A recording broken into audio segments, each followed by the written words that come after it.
Exam fighter number 1 पर आप सभी का स्वागत है विद्यार्थियों। जैसे कि हम लोग रेगुलर क्लास कर रहे हैं, एक दो दिन कुछ वजह से गैप हो गया था, लेकिन हम लोग रेगुलर पढ़ेंगे। और आपका एग्जाम फाइटर नंबर 1 पर रेगुलर क्लास सोशोलॉजी का, हिस्ट्री का, ये सभी सब्जेक्ट का चल रहा है, आपको वाकिफ हैं।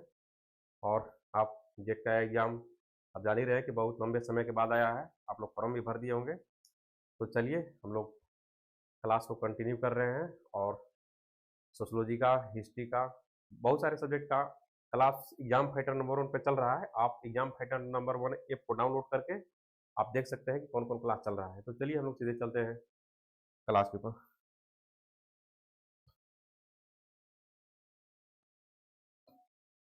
आज हम लोग जिस चीज़ को पढ़ने वाले हैं, जो नेक्स्ट टॉपिक है इमाइल दुर्किन साहब का, वो है सामूहिक प्रतिनिधित्व की धारणा। हम लोग इसको अच्छा समझेंगे। देखिए, इसमें ज़्यादा है नहीं, बस थोड़ा सा है, थोड़ा सा टॉपिक, मतलब कहें कि इसमें ज़्यादा कंटेंट है नहीं, थोड़ा सा कंटेंट है।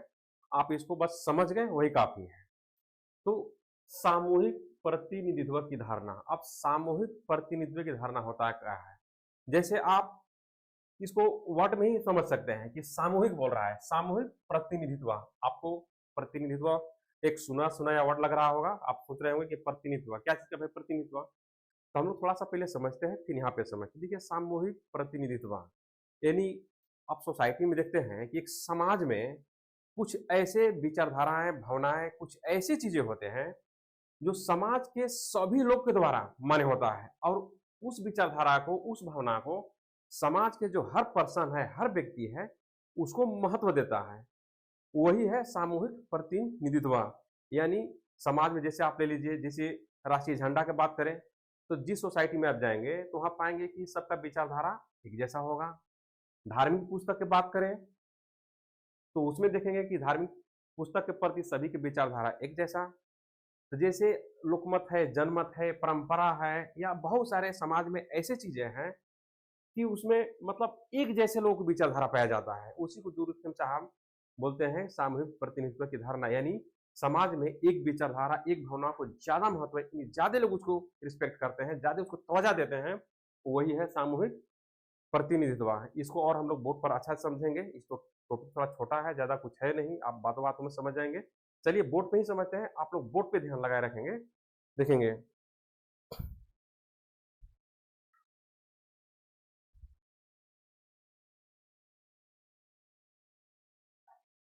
सामूहिक प्रतिनिधि की धारणा, ये दूरखिम के चिंतन में सामूहिक प्रतिनिधित्व की धारणा सर्व प्रमुख धारणा है। क्या है? यानी दूरखिम के चिंतन में जो सामूहिक प्रतिनिधित्व की धारणा है, ये सर्वप्रमुख धारणा है जो सामाजिक तथ्यों के विश्लेषण पर आधारित है। यानी जो सामूहिक प्रतिनिधित्व की धारणा है, जो दूरखिम साहब जो सामूहिक प्रतिनिधित्व की जो बात करते हैं कि सामूहिक प्रतिनिधित्व क्या है, तो वो उनको जब हम लोग इस पिछले क्लास में सोशल फैक्ट पढ़े थे, यानी प्रत्यक्षवाद से पहले पढ़े थे, तो वो जो सोशल फैक्ट है यानी सामाजिक तथ्य है, उसी के विश्लेषण पर आधारित है। अगर आप लोग सोशल फैक्ट को हम जब इतना अच्छा से आप लोग को समझाए हैं, अगर वो पढ़ लिए होंगे तो इसको बहुत अच्छा आराम से समझ लेंगे। ज्यादा कुछ है नहीं इसमें। प्रत्येक समाज में, देखिए यहाँ पे, प्रत्येक समाज में कुछ ऐसे, पहले ही समझा है, कुछ ऐसे विचारधाराएं, भावनाएं होती है जिन्हें समाज के केवल अधिकतर लोग, यानी अधिकतर लोग सामान्य रूप से उसको अपनाते हैं। क्योंकि ये विचारधाराएं, भावनाएं सबके द्वारा मान होती है, इसी के कारण सामूहिक रूप से समझ समूह का प्रतिनिधित्व करते हैं। यानी देखिए, हम शुरू में बता चुके हैं कि प्रत्येक समाज में, यानी अब जिस सोसाइटी के, जिस कम्युनिटी के, अब जहां पे देखेंगे, जिस समाज में बात करेंगे, उस समाज में कुछ विचारधाराएं, भावनाएं, यानी कुछ ऐसी चीजें होती है जो समाज के सभी लोग उसको आदर के भाव से देखते हैं, उसको रिस्पेक्ट करते हैं और उसको मानते भी हैं। तो उसी को मैं दूर के साथ कहते हैं कि भाई कुछ ऐसी विचारधाराएं हैं, भावनाएं हैं जो समाज के सभी लोगों के द्वारा मान होता है, वही क्या है? सामूहिक प्रतिनिधित्व है। इसको और अच्छा समझते हैं। इन विचारों, धारणाओं को, यानी इन धारणाओं और भावनाओं को निर्माण समाज के चेतना द्वारा होता है। यानी जो सामूहिक प्रतिनिधित्व है, इसको, यानी जो धारणाएं और भावनाएं हैं, जो समाज में धारणाएं, भावनाएं चले आ रहा है, जो समाज के द्वारा, अधिकांश लोगों के द्वारा, अधिकांश लोग वहाँ के जो लोग हैं उनके द्वारा मान है, तो उसका जो निर्माण होता है ना, तो सामाजिक चेतना द्वारा, किसके द्वारा निर्माण होता है? वैसे विचारधाराएं, भावनाएं के समाज की चेतना के द्वारा निर्माण होता है और व्यक्ति चेतनाओं की अंतःक्रिया और उनके पारंपरिक भावनाओं के फलस्वरूप होता है। यानी सामाजिक का निर्माण व्यक्तिगत यानी देखिए जो धारणाएं हैं, भावनाएं हैं, अब इसका निर्माण किसके द्वारा होगा? सामाजिक चेतनाओं के द्वारा होगा। और सामाजिक चेतना का निर्माण क्या किनके द्वारा होगा? यानी व्यक्तिगत चेतनाओं के द्वारा। यानी जो पहले से समाज में जो भावनाएं, विचारधाराएं जो चले आ रहा है, बहुत अधिकांश लोग के द्वारा जो मान है, उसका जो निर्माण होता है किसके द्वारा? सामाजिक चेतना के द्वारा। और सामाजिक चेतना का निर्माण जो होता है व्यक्तिगत चेतनाओं के द्वारा। ऐसा इमाम दुर्कम साहब कहना चाहते हैं।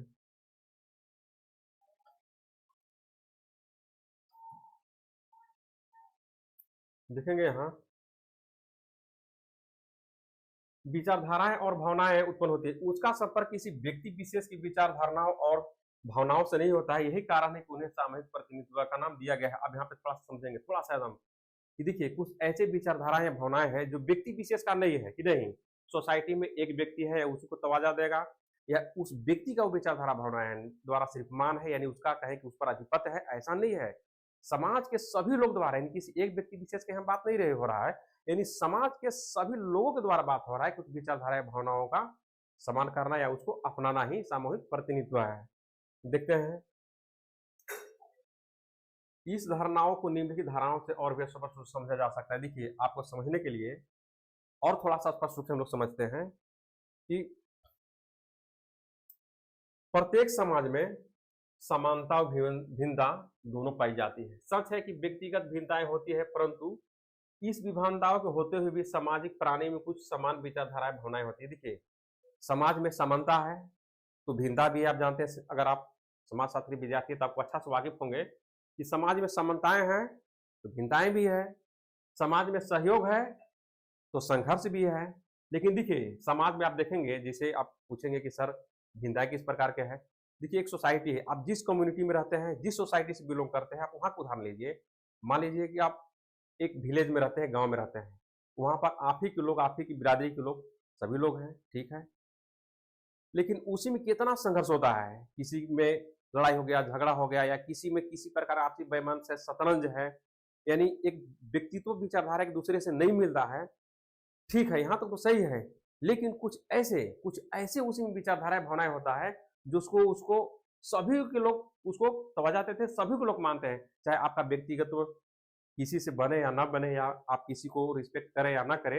लेकिन कुछ ऐसे समाज के रूल्स होते हैं, कुछ ऐसे जन्मत परंपराएं, कुछ ऐसी चीजें हैं जो उस सभी के लोग के द्वारा मान्य होता है। ऐसा दुर्खिम साहब कहते हैं। देखेंगे और समझेंगे अच्छा से। इन समानताओं के आधार पर समाज में इस प्रकार की विचारधाराएं भावनाएं उत्पन्न हो जाती है जिन्हें समाज के अधिकतर लोग मानते हैं और जिनके प्रति जनता में आदर की भावना होती है। सही बात है, कुछ ऐसे विचारधाराएं भावनाएं होते हैं जो वहां के लोग या जनता लोग उस जनमत को, यानी उस विचारधारा को, उसको आदर के भाव से देखते हैं, उसको रिस्पेक्ट करते हैं।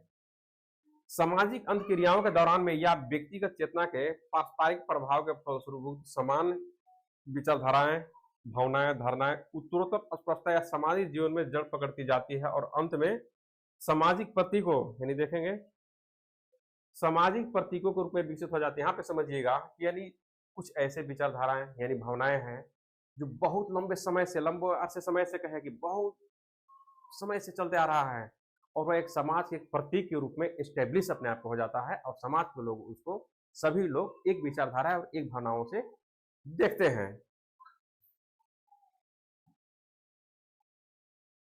देखेंगे ये प्रतीक, देखिएगा विचारधाराएं, भावनाएं आदि चूंकि अधिकतर व्यक्ति के द्वारा मान होते हैं, इस कारण वे सामूहिक रूप से सामाजिक जीवन के विभिन्न पक्षों का प्रतिनिधित्व करते हैं। जैसे राष्ट्रीय झंडा देखेंगे यहाँ,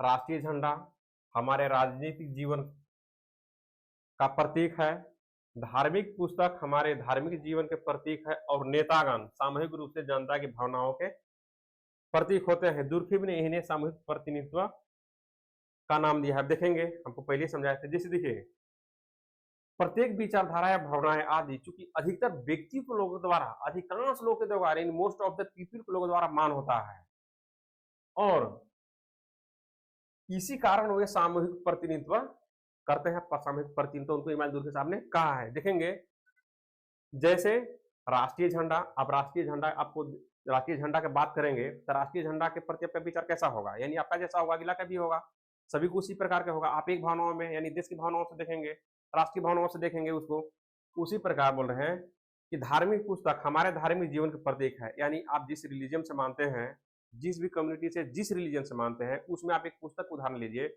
आप उसको किस रिस्पेक्ट से देखते हैं, यानी आप उस पुस्तक को जैसा आप रिस्पेक्ट देते हैं वैसा ही दूसरा भी देगा, तीसरा भी देगा, वगैरह वगैरह, यानी उस गांव के लोग सभी लोग देखेंगे, उसी नजरिया से उसको देखेंगे। फिर क्या है, नेतागण सामूहिक रूप से जनता की भावनाओं के प्रतीक होते हैं। यानी आप देखेंगे कि जो नेता लोग होते हैं, यही नेता को बात हो रहा है, कोई बाहरी नेता के नहीं, जो नेता आपके यहाँ आते हैं, जिसको आप फेवर करते हैं, जिसको आप लाइक करते हैं, अगर आपके गांव में आपके लोग आते हैं, आपके यहाँ आते हैं, तो उस नेता को चाहने वाले बहुत सारे लोग होते हैं, बहुत लोग एक भावनाओं में उनको देखते हैं, उनको रिस्पेक्ट करते हैं। तो ही बता रहे हैं कि नेतागण सामूहिक रूप से जनता की भावनाओं के प्रतीक है, जनता की भावनाओं के प्रतीक है। सामूहिक प्रतिनिधित्व का विशेषताएं देखिए, आप इसको थोड़ा सा और समझेंगे। प्रथम यह है कि यह सारे समाज में फैला होता है। देखिए सामूहिक प्रतिनिधित्व जो है ना, ये हर सोसाइटी में हर जगह फैला है। ऐसा नहीं कि हम किसी एक पार्टिकुलर कम्युनिटी, पार्टिकुलर सोसाइटी की बात करें, वहां नहीं है, ये सभी समाज में सभी जगह पाया जाता है, सभी जगह वह है। दूसरे क्या है, द्वितीय यह है कि इसका व्यक्तित्व के ऊपर एक नियंत्रण प्रभाव होता है। देखिए आप पूछिएगा सर कि इसका व्यक्तित्व के ऊपर एक नियंत्रण प्रभाव कैसे होता है। आप एक सोसाइटी में निवास करते हैं, एक सोसाइटी के मेंबर हैं, तो जो जनमत है, परंपरा है, जो विचारधारा है, आप उसको थोड़े तोड़ देंगे, नहीं तोड़ेंगे ना। अगर ऐसा करते हैं तो सोसाइटी आपको दंडित करेगा। यानी कुछ ऐसा अगर आप काम करते हैं तो समाज में भयभीत की स्थिति उत्पन्न हो जाता है, समाज में बहुत अवहेलना होने लगता है। तो उससे बचने के लिए यानी समाज की जो एक मानक व्यवस्थाएं हैं, जो सिस्टम है, उसको बनाए रखने के लिए क्या है, जनमत है, परंपरा है, विचारधारा है, सारी चीज को आप रिस्पेक्ट करते हैं। तो वही बोल रहा है कि इसका व्यक्ति के ऊपर एक नियंत्रण प्रभाव होता है, काफी फैक्ट भी है। दूसरी चीज, दुर्खिम के शब्दों में अगर बात करें, अकॉर्डिंग टू दुर्खिम, दुर्खिम साहब कह रहे हैं, ये उनका शब्द है, अकॉर्डिंग टू दुर्खिम, दुर्खिम के शब्दों में जो समाजशास्त्र यानी सोशियोलॉजी की बात कर रहे हैं कि समाजशास्त्र सामूहिक प्रतिनिधित्व का विज्ञान है, यानी सामूहिक प्रतिनिधित्व का विज्ञान है। देखिए इसमें इस टॉपिक में ज्यादा कुछ नहीं था, इसमें यही है, आप इस चीज को पकड़ेंगे कि कुछ ऐसे विचारधाराएं हैं, भावनाएं हैं, जो सामूहिक भी सम्मान होता है और उसको सभी को लोग रिस्पेक्ट करते हैं और सभी को लोग एक्सपेक्ट भी करते हैं उसको, वही सामूहिक प्रतिनिधित्व है। और ये जो सामूहिक प्रतिनिधित्व है, तो जो दुर्खिम साहब का जो सोशल फैक्ट है, सामाजिक तथ्य है, उसी पर वो आधारित भी है, यानी उसी पर वो आधारित है। ऐसा शुरू में जैसे आप देखेंगे, यहाँ शुरू में बताया गया है। देखिए यहाँ पे देखेंगे कि दुर्खिम के चिंतन में सामूहिक प्रतिनिधित्व की धारणा प्रमुख धारणा है, सही बात है, जो सामाजिक तथ्यों के विश्लेषण पर, यानी सामाजिक तथ्यों के विश्लेषण पर आधारित है। तो सामूहिक प्रतिनिधित्व का आप लोग अच्छा समझे होंगे, जो सामूहिक प्रतिनिधित्व की धारणा है, यानी वर्ड में इसका आंसर छिपा हुआ कि सामूहिक प्रतिनिधित्व, यानी सामूहिक रूप से किसी का प्रतिनिधित्व करना। तो ये रहा आपका सामूहिक प्रतिनिधित्व, इसमें ज्यादा कुछ था नहीं और आप अच्छा से समझ गए होंगे कि सामूहिक प्रतिनिधित्व क्या है। इस चीज को आप अच्छे से एक बार देख लेंगे और इसमें कोई दिक्कत होगा नहीं। फिर हम लोग नेक्स्ट क्लास में मिलेंगे, नेक्स्ट क्लास जो आएंगे तो उसको हम लोग और अच्छा से पढ़ेंगे और क्लास आपका पर डे चलेगा।